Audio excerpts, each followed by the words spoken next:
Good morning. Today, in continuation of certain topics that we discussed, we take up appraising the investment proposal under the financial management. When we talk about the funds, source of funds to be seen, how we spend to be seen for the long term.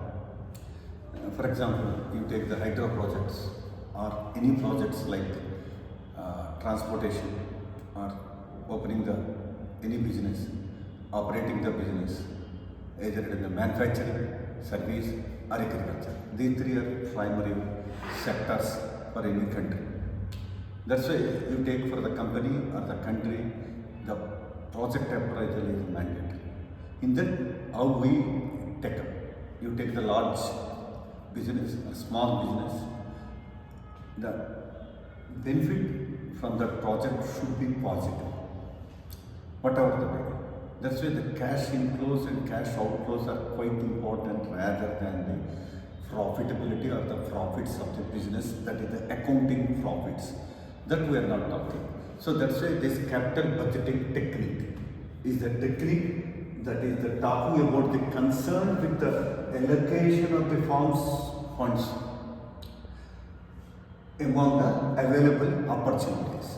It means we have different alternatives. We have to choose the one to get the positive trend for the appraising the project.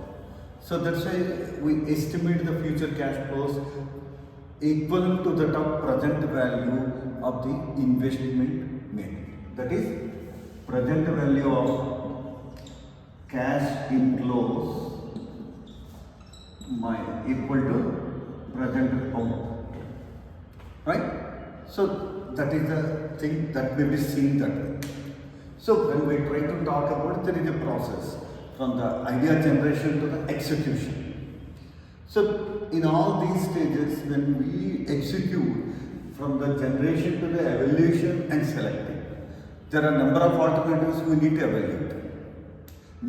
We need to select one before executing the project. You take the Hyderabad metro project, or you take RTC road transportation in Hyderabad city buses in 1978. The then Chief Minister Jalgamangal nationalized the private sector, or the private buses operating different places all over the country like intercity.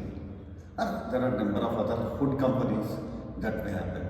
We have a number of service companies like a Zomato, Swiggy, and so on. The same thing in the technical field. When we try to see any thing that may happen for the manufacturing sector, pharmacy sector.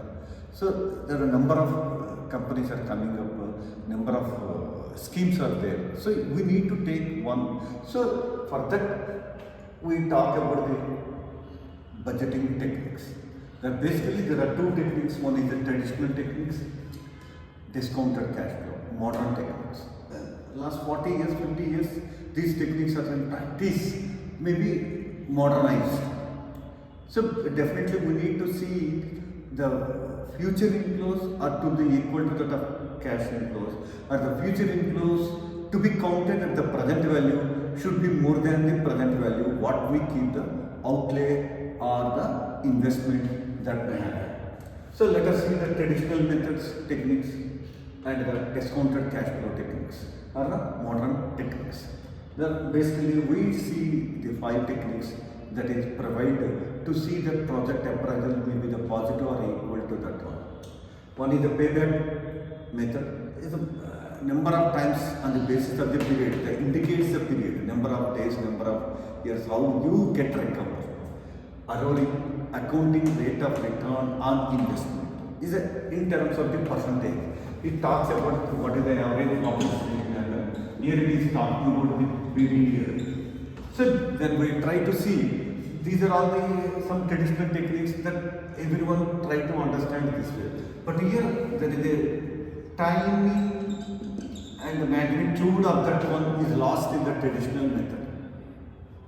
It may take 1 year, it may not. So it's not considering the certain interest factors, or the future values are not counted to the current values whenever we try to see this one. So that's why there is a lacuna in this method. The second one, modern techniques, discounted cash flows. When we try to see the discounted, it means the future values are discounted to the current period. For example, the future after 5 years is 1 lakh. What is the current outlay? For example, we keep 50,000. It should be counted to the equal to this one. That's why we need to discount and compounding techniques that we learn from that we practice. From the viewpoint of the understanding. Of course, we can do in the Excels easily in 1 minute. How we can do it? Net present value, internal rate of return, profitability index. Net present value is talking about the positive figure. If it is coming, you accept the project if it is independent. If it is a mutually exclusive, more than one project that you are generating while executing, the highest NPV to be taken out. NPV is nothing but the total present value of the future cash inflows minus net investment today period. Today period is PU, outlay. So if it is a positive, you accept. Highest NPV if there is a more than one project, I repeat.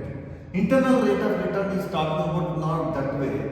At what rate your total present value of cash inflows equal to the present value outflows to be there. So the percentage matters here, 15% or 16 or that may be talked about. The third is the profitability index. In terms of this net present value, we make it deducted. Here we make the division, nothing else. It comes 1 or more than 1, you accept. If it is less than 1, don't accept. Right? Okay. So we'll see with some examples in the next